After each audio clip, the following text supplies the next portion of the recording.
porque eu sei que alguém vai tentar me comprar. E foi essa cartilha que eu segui. Não significa que daria certo. Essa altivez de otimizar essa oportunidade. Eu podia estar em São Paulo fazendo farra, ficar naqueles ou algum outro país do qual você tem alguma referência. Tem que falar no setor a nível mundial. Caramba. Tem gente muito pegar meu ego e enfiar literalmente no rabo. Né? Sempre fui muito vaidoso e Fala, meus amigos, sejam muito bem-vindos a mais um episódio do Ecosistema Podcast, né, o canal onde empreendedores se conectam com empreendedores. E a gente trouxe aqui um convidado especial, um cara que tá hypado no Instagram, mas um cara que tem muita profundidade no que ele traz de informação, tem provocado bastante os empreendedores e os empresários baianos, né? É um cara que tem uma experiência vasta. Esse cara é o Roberto Valverde, está aqui com a gente hoje no Ecosistema, conselheiro, né? Atua hoje como conselheiro de administração de empresas e também como advisor, né? Focado ali em fusões e aquisições de empresas. Grande Roberto, seja bem-vindo ao Ecosistema, meu amigo. Um prazer ter você aqui junto com a gente, tá? Obrigado, gostei do hypado, tô me achando aqui. Bom demais. Beto, cara, me fala aí, velho, você, um cara empreendedor baiano, saiu daqui, viu um pouquinho da sua história, né? Começou a empreender no ramo de estacionamento, saiu daqui, foi evoluir como empresário, né? Um pouco do que eu vi da sua história. Eu queria que você contasse um pouco sobre isso, como é que foi esse processo, como é que foi o início da história do Roberto Valverde e até esse retorno hoje para esse momento que você vive. Eu acho que a minha sorte foi poder ter ouvido bons conselhos de pessoas que tinham mais experiência, me direcionando para onde eu deveria ter buscar meu caminho. Então, quando eu comecei a empreender, e eu errei bastante, tomei várias decisões que, por exemplo, eu quase quebrei. Eu me lembro de ter que recuar e ficar em casa assim, me sentindo mal, falando, cara, estou perdido, não sei o que eu vou fazer com a empresa, e me dar orientação dizendo, Roberto, traga pessoas melhores que você para poder te ajudar dentro da empresa, para eles fazerem uma espécie de devassa nas suas finanças e lhe orientar para onde você deve ir. Eu me lembro que, cara, eu não tinha nem força para resistir a esse conselho. Mas a partir do momento que eu tomei essa decisão e trouxe pessoas de fora para dentro do meu negócio, minha vida mudou completamente. Porque eu comecei a entender visão de mundo de gestão de empresa e eu vi o quão despreparado eu estava e eu era. Eu tinha uma coisa bacana, que era vontade, resiliência, improviso, gana, estudava meu setor, um cara comercialmente muito ativo, que abria muita porta. Mas da porta para dentro, completamente perdido, sem noção de fato como as coisas deveriam acontecer. Então acho que isso foi um agente transformacional que possibilitou eu arrumar a casa da minha empresa e a minha visão de futuro alinhada a muito estudo, viajar, ir para fora, para congresso, ter relação com empresas do meu setor internacionais, me deram a visão para onde meu setor ia para os próximos 20 anos. Boa. E eu consegui rascunhar um plano de negócio, falando, caramba, eu preciso arrumar um investidor para minha empresa, só que para isso eu preciso chegar neste delta tamanho, com esta delta margem, porque eu sei que alguém vai tentar me comprar. E foi essa cartilha que eu segui.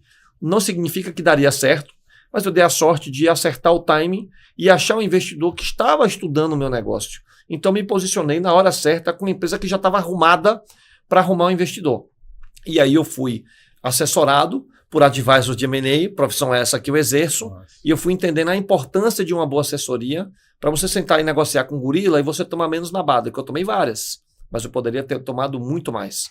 E aí me possibilitou ir para um outro patamar que foi vender a empresa para um grande fundo, acostumado a um ambiente de negócios bilionário, com gente muito preparada, que olha teses no mundo inteiro, e eu não tive nem dúvidas. O pessoal lá de São Paulo falou, Roberto, fica aí tocando a Regional Nordeste. Falei, nem a pau, meu irmão. Eu vendi minha empresa, me mudei para São Paulo no outro dia. Eu não fui convidado a morar lá, não. Eu me convidei e disse aqui, eu vou ficar aqui e eu vou assumir uma cadeira executiva aqui relevante, porque eu quero participar desse evento de consolidação para poder aprender. Perfeito. Boa. Então eu não fui pensando na grana. Eu fui pensando, cara, eu preciso extrair todo o conhecimento que essa turma tem. Ambiente, né, cara? Então foi esse ambiente que eu fui respirar a partir de 2016 e isso mudou a minha vida e me permitiu estar aqui hoje fazendo as coisas que eu faço. Então eu tive esse banco de loja, essa escola, virei sócio de uma investida de um grande fundo, tive vários problemas, vários bons acertos e consegui expandir a rede de relacionamento com empresários muito bons de São Paulo, bons executivos, e eu pude depois olhar mundo, Estados Unidos, China, Israel, com esse mesmo drive de aprender o que é Brasil e o que é mundo. Boa. Então, eu tive essa altivez de otimizar essa oportunidade. Eu podia estar em São Paulo fazendo farra, ficar naqueles cafezinhos, perdendo tempo, fazendo reunião inócua. Eu falei, não, eu vou aqui para aprender. Então, eu gastei todos os segundos que eu morei lá em busca disso, e isso foi o grande agente transformacional. Perfeito, cara, bom demais. Me fala em relação ao seu processo, velho, como é que foi, né? Você abriu sua empresa e você falou assim, tá, quando que você entendeu que você de fato precisava estudar mais? Você falou assim, cara, eu viajei, né? Fui atrás de aprender mais, visitei feiras, visitei eventos, fui para outros países. Quando é que veio esse despertar do Roberto? E se já abriu pensando em vender, né? Exatamente. Não, quando eu abri a empresa era muito pequenininha. Uhum. Eu só pensei no evento de venda quando eu comecei a estudar meu setor. Entendi. E eu vi uma empresa consolidando o meu setor, que foi o BTG com a Estapar. Sim. Falei, cara, esse cara vai ficar grande, ele vai comprar todo mundo. Então eu, enquanto Master Park, empresa regional, tenho bons contratos. Alguém vai querer tomar. Deixa eu me antecipar. Ou eu vou ter dinheiro no bolso para manter o que é meu e comprar contratos e comprar empresas menores como eles estão fazendo, ou eu vou ser engolido pela concorrência. E aí eu fui na Europa perguntar se minha tese fazia sentido. Eles disseram, Roberto, você está certo. Boa. O Brasil tem espaço para um segundo consolidador. Vá lá e faça. E quando você ficar grande, você volta aqui que a gente compra, que foi o que acabou acontecendo em 2022. Sim. A empresa cresceu e a gente fez a fusão com a Indigo em 2022. Então, o start de vender foi, eu acompanhei para onde o setor estava indo. Boa, todo empresário tem boa. que olhar para o seu negócio e perguntar, cara, como que eu vou estar nos próximos 5, 10 anos? Como que vai estar meu setor? Quais são as mudanças? Quais são as ameaças?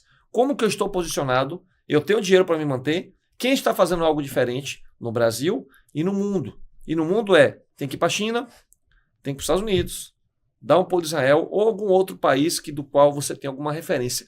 Tem que falar no setor a nível mundial. Caramba. Tem gente muito mais adiantada, 7, 8, 10 anos. Às vezes as coisas chegam na Bahia com um delay de 15 anos. Você vai ficar esperando?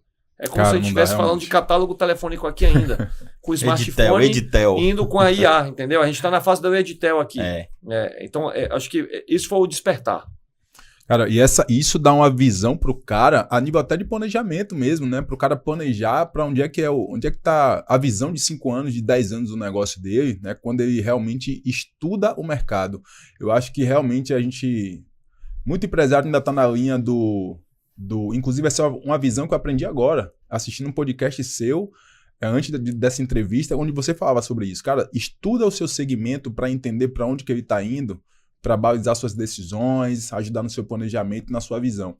E aí eu vendo isso, eu falei, caramba, esse insight aqui eu não tinha. A gente às vezes está tão concentrado em estudar o negócio, só o cliente, a dor do cliente, né? A gente fica tão limitado a isso. Se o negócio tá fadado a em 2, 3 anos você um caminho totalmente diferente. Exato. E você não você tá olhando só para o seu negócio, olhando só para dentro e não tem essa visão macro. E esse insight seu que você deu foi muito bom, cara. Eu gosto de dar uma sugestão que todo empresário deveria ter 20% do tempo dele disponível só para pensar estratégia.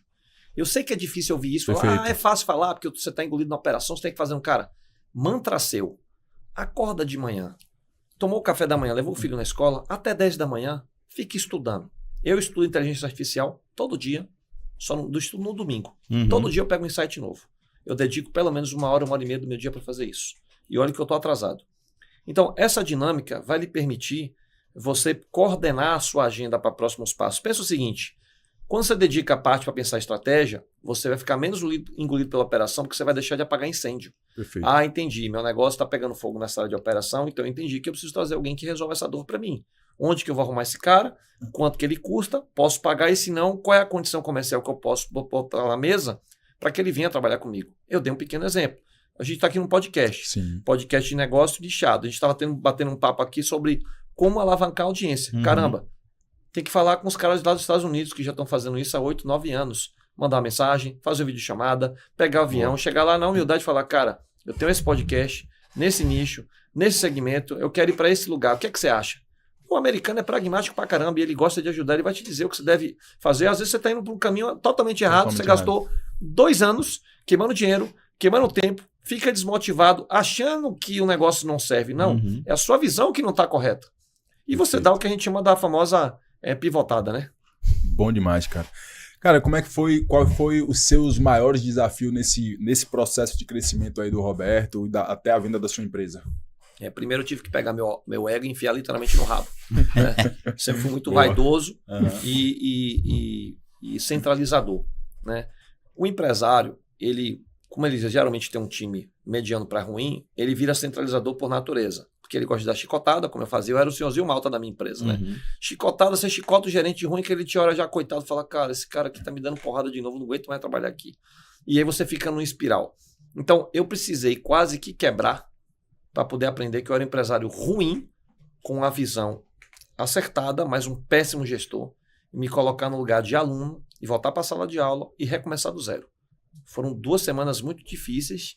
Eu nunca tive depressão, não. Nesse dia também não tive, mas eu me senti muito mal e eu fiquei em casa revendo os meus conceitos e a minha vida.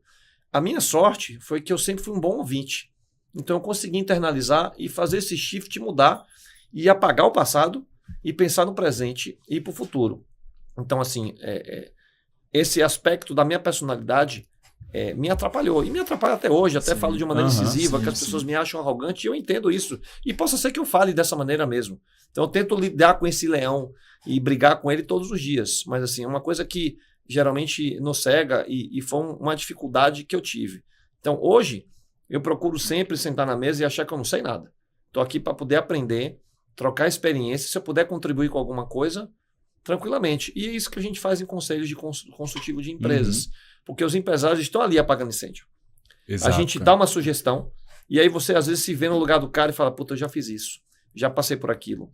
Eu sei que ele estava passando. A gente dá a mão, dá uma orientação, dá uma sugestão e faz uma reflexão para ele ir para casa pensar igual eu fui quando eu quase quebrei. E aí você vê uma transformação na mentalidade. O gatilho acionou. O cara volta parecendo um leão querendo aprender, querendo contribuir. E essa é uma cultura que quando você dissemina dentro da empresa, ela se torna um time campeão. Boa. Porque os gestores começam a ter um exemplo de liderança diferente, pautada em conhecimento, em contribuição, em informação, abertura e ouvir feedbacks. Ô, Roberto, é o seguinte, cara, você tá falando aí a respeito desse ponto de virada seu, de você reconhecer ao ponto de quebrar o seu negócio e reconhecer que você precisava mudar seu comportamento.